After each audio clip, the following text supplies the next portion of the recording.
Ending the farming of animals is one of the urgent moral issues of our time. And every day, there are thousands of individuals and organizations working tirelessly to do this. An essential part of this advocacy is convincing the general public to get on board.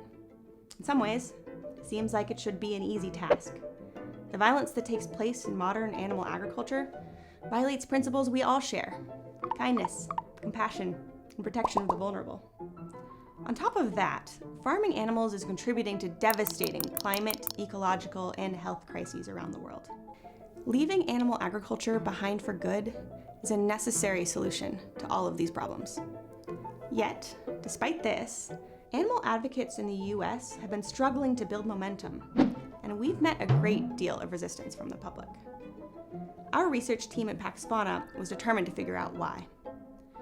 Over the course of an 18-month study, we interviewed hundreds of ordinary meat-eating Americans about their views on using animals for food.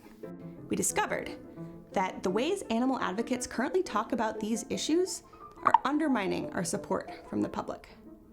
And with a few simple reframings, we can activate a much wider base of support for our goals.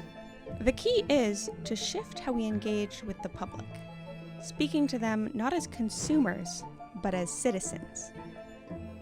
Currently, animal advocates focus on informing the public of all of the ways that farming animals is harmful to the climate, to our environment, to our health, and most of all, to animals themselves.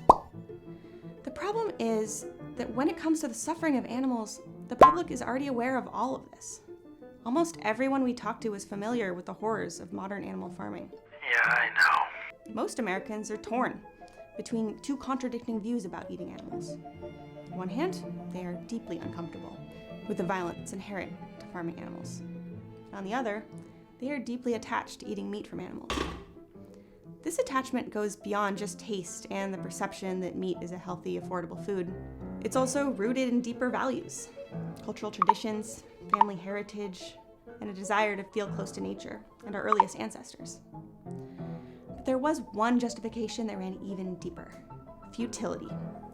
Nearly all of our participants expressed a feeling that change is not possible, saying things like, "It doesn't matter what I do, because even if I stop eating meat, there are billions of other people who won't."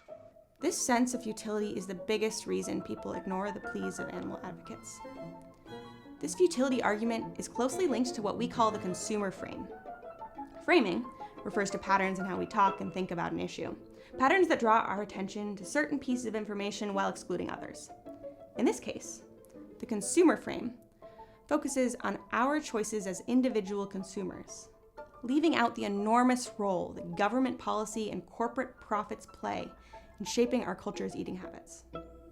When people think about farming animals using the consumer frame, they can't imagine how things could ever change. And it makes sense. After all, everyone around them is eating meat, every restaurant is serving it, and veganism doesn't seem accessible to everyone.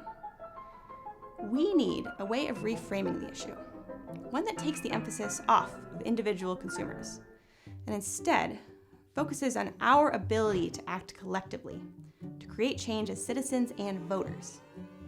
Turns out, we can do just that using the metaphor of evolution. In our research, we tested messages focused on society evolving together away from using animals for food. By focusing on modernity and social progress, the evolved together frame overcame futility and helped remind people that society is changing in big ways all the time, and that we can collectively steer that change to create a brighter future. But shifting from the consumer frame to a citizen frame is about more than just messaging. It has to be reflected in our strategy too. Up until now, when animal advocates speak to the public, we're usually asking them to change the way they eat. We need to offer meaningful actions people can take to support animals in their role as citizens.